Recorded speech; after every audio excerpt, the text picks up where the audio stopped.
Pedro, a ele ouvi. Mateus 16, 13 a 28 e Mateus 17, 1 a 8. Seja bem-vindo a mais um devocional produzido pela Igreja no Guará.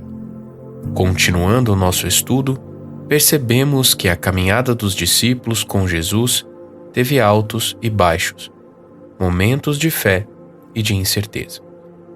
Simão Pedro é, talvez, o exemplo mais claro disso. Ele esteve nos momentos de maior glória com Jesus e também cometeu erros dignos de severas repreensões do Mestre.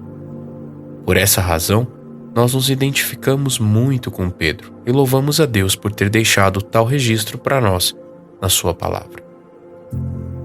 Pedro foi um dos primeiros a entender e a proclamar a identidade de Jesus como Filho de Deus. Hoje, esse fato está muito claro para nós, porque temos acesso à Bíblia e a todos os versículos que confirmam a identidade de Jesus como o Cristo. Pelas Escrituras, entendemos que Jesus, em seus atos e palavras, atendeu perfeitamente aos requisitos para ser o Messias e que sua ressurreição foi a maior prova disso. Mas seus discípulos foram se dando conta dessa verdade ao longo do tempo, à medida que ouviam suas palavras e testemunhavam seus sinais. À primeira vista, seria fácil confundir Jesus com um mestre da lei ou com um profeta, mas ele inegavelmente não era uma pessoa comum. Mateus 16, 15 a 17 nos mostram quão convicto Pedro estava. Ao que Jesus perguntou: "E vocês, quem dizem que eu sou?" Respondendo, Simão Pedro disse: "O Senhor é o Cristo, o Filho do Deus vivo."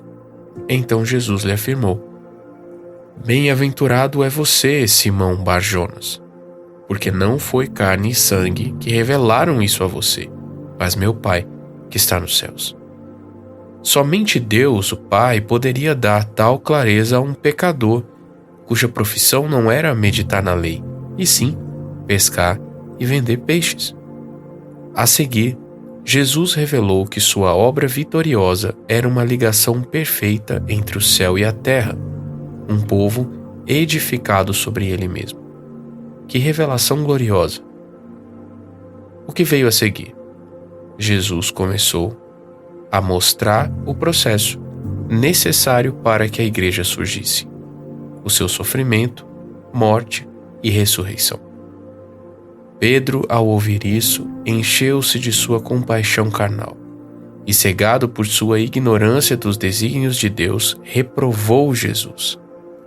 Então Pedro, chamando-o à parte, começou a repreendê-lo, dizendo: "Que Deus não permita, Senhor. Isso de modo nenhum irá lhe acontecer." Mas Jesus, voltando-se, disse a Pedro: "Saia da minha frente, Satanás. Você é para mim uma pedra de tropeço, porque não leva em consideração as coisas de Deus, e sim as dos homens."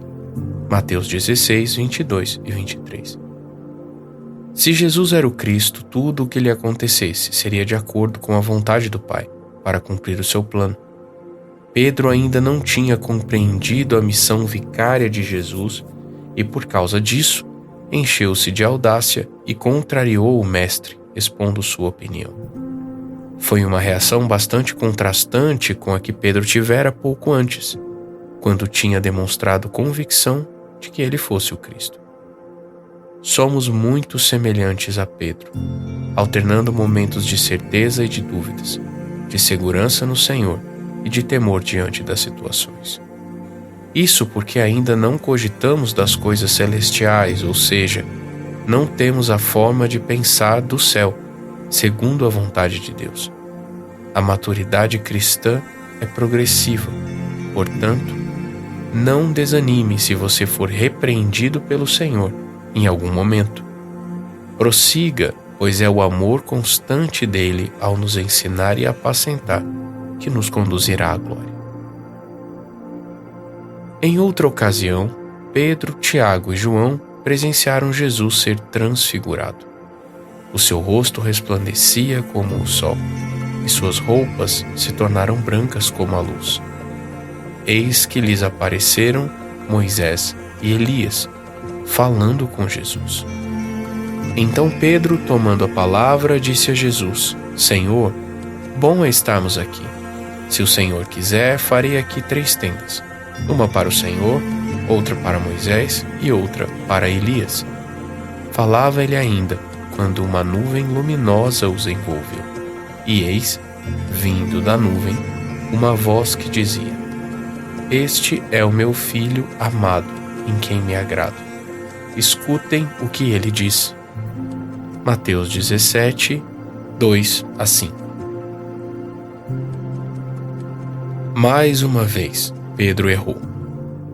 Porém, o próprio Pai interveio, ensinando-o que até mesmo a lei e os profetas se calam quando o Filho de Deus fala.